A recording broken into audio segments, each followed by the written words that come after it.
সম্পদ কি কারোর সঙ্গে যায়? সম্পদ কারোর সঙ্গেই যাবে না। মরার আগে সম্পদের এত চিন্তা করা লাগে না। আসসালামু আলাইকুম। সবাই কেমন আছেন? শ্বশুরদের বলতে আছি, যাদের সম্পদ আছে ২ বিঘা হোক, ৫ বিঘা হোক, ১০ বিঘা হোক, ২০ বিঘা হোক, যাদের সম্পদ আছে তাদের সামনে দিয়েও যাওয়া যায় না। কারণ কি জানেন?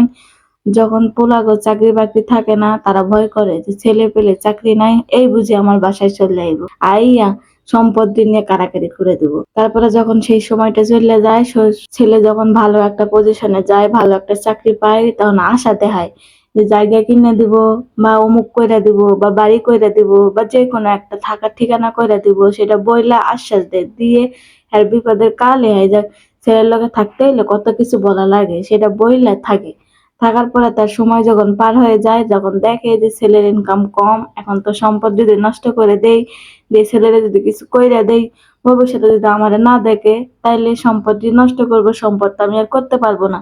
সেটা চিন্তা কইরা ছেলের সঙ্গে সম্পর্ক যদি ত্যাগ করেন, এটা দিয়ে আপনাকে ঠিক আছে? আরে সম্পদ কি কারো দেখে?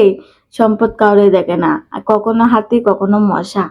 মশাকেও আল্লাহ হাতি বানাইতে পারে, আর হাতিরেও আল্লাহ মশা বানাইতে পারে। তাহলে আপনারা যে জমি জমা নিয়ে বড়াই করেন, ছেলে পেলেকে ত্যায্য করে দেন, মনে করেন কথা বলেন না যে আমার ত্রিসীমানায় আসবেন না, আমার বাড়িতে আসতে দিবেন না, তো আপনার বাসায় না গেলে কিছু হইবে? ছেলে পেলে কিছু হইবে না, কিন্তু একটা সময় আপনারই দরকার লাগবে আপনার ছেলেকে, বুঝছেন? তো সম্পদ সম্পদ না কইরা বাচ্চা কাচ্চা কি চাই কি করে, ভালো পজিশনে থাকলে ভালো কিছু কইরা দিতে হয়, আবার খারাপ পজিশনে থাকলে মাথাটা ঠান্ডা করে সবকিছু করতে হয়।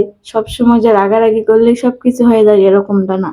আমি এই জন্য শ্বশুরদের বলতে আসি যে আপনারা সম্পদ করছেন ঠিক আছে, আপনারা কিন্তু নিজেরাও সেই সম্পদটা করেন। আপনার বাপ দাদার যে সম্পদটা থাকে সেটাই কিন্তু বেশিরভাগই শ্বশুরদের হাতে থাকে। নিজে যে ১০ বিঘা সম্পদ কিনে যে বড়াই দেখাইতেছেন সে আর তো আর না। ওই সম্পদ আপনার বাহেরই। তো আপনার বাপের যেমন সম্পদ আপনি যখন পাইছেন, আপনি যেমন ভোগ করতেছেন, ঠিক তেমনই আপনার ছেলেরও তো অধিকার আছে সেই সম্পদটা ভোগ করার। তো কেউ আগে পারে, কেউ পরে পারে।